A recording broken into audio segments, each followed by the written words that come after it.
Shalom and welcome to 2 Minutes of Torah. This year is entitled Uprooting a Bad Marriage, Part 5, the opinion of Rabbi Riskin. Rabbi Riskin 20 years ago wrote in Truman, a beautiful volume that comes out every year in the set, started about 40 years ago.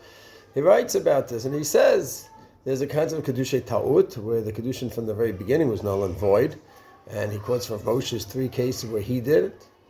And Rav Riskin said there are those that want to expand the Kedushay Ta'ut idea, where if she would have known that he was this or that, he was such a stingy person, he was such an angry person, then she never would have married him. But Rav Riskin says Rav Moshe permitted in 3 specific cases. The person was Meshugana, the person was impotent, and the person was homosexual. Besides those 3, he says, I don't want to expand more on that concept, more than Rav Moshe did. But he said there's another concept called Afkinu Rabbana Kedushin Minei, and then he explores this concept of uprooting Kedushin, where not that the Kedushin never existed, rather the rabbis sit together and have a beit and then uproot the Kedushin. It's an unbelievable topic.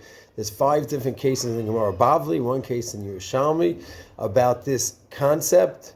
And he goes through it, and he makes a claim, Rav Riskin, that there is such a phenomenon that can be done if the Rabbanut gets together, where there are extreme cases where they could go ahead and uproot the Kedushin from the beginning. It was a Kedushin, not like Rav Moshe's case where he uprooted, where it just wasn't a Kedushin. No, there was a Kedushin, but we can uproot it, he says. And he brings history through from the Gemara to the Rishonim to recent times as well.